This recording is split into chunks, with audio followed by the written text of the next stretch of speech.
एका शब्दावरती आम्ही मराठी तुमच्यावर फिदा झालो, आभार मानलं ना तुमचं. कधीच बोलवत नाही. कारण त्याने काय होतं, याच्यात क्षमता नाही असा अर्थ जात असतो. आणि मी कणखर आंदोलन, क्षमता नाही याच्यात. आंदोलन बस आधीच फोन लागतो, या मला भेटायला, मला भेटायला. ये नको येऊ, मी टेकलो एकदा की टेकलो.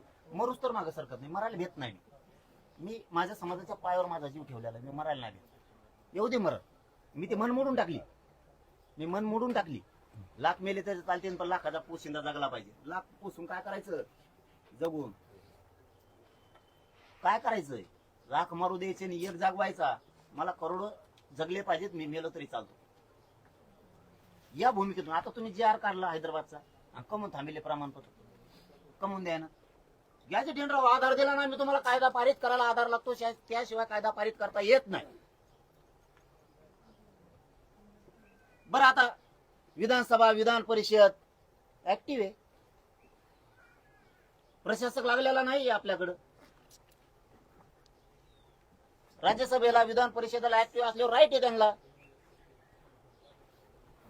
शासन निर्णय काढण्याचा, जी आर काढण्याचा काढलाय तुम्ही, थांबवलं का मग?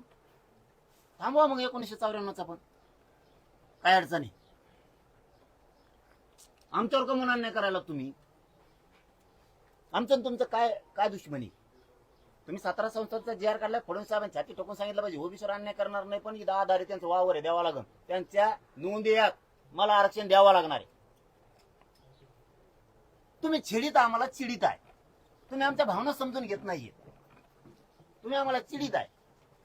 तुम्ही जे आर काढला म्हणलं सांगायचं, काढलाय, त्यांच्या आधार घेतलाय, त्या गॅजेटियर मध्ये नोंदी आहेत, आणि हेच ते मराठवाड्यातले मराठी आहेत, यांना मला द्यावं लागणार. तुम्हाला द्यायला नाही म्हणत नाही, पण यांना सुद्धा मी तुमचं ऐकून नाही म्हणू शकत नाही. मला सत्य आहे ते करावंच लागणार आहे. फडणवीस साहेबांनी सांगावं ना, काढलं ना जे आर, आता काय भ्यायचंय? नाही नाही नाही मिरवणूक काढली, नाही 6 कोटीने फुलं टाकले ना, मायला आपले जात बदलून ठेवी. तुम्ही करतच नाही येत राव, तुम्ही फक्त आशाला लावताय. हे दिला जे आर. आता मी तो आंदोलक नाहीये, पदासाठी पैशासाठी पुढं पुढं करणारा. मला द्यायचं तर मराठ्यांनाच द्यायचं. अमक म्हणून आता जे आर काढलं, कोण थांबविले? ही एक बाजू झाली. 58 लाख नोंदीचं काय झालं मला ते सांगा पहिलं. 58 लाख नोंदी शिंदे समिती गठीत सरकार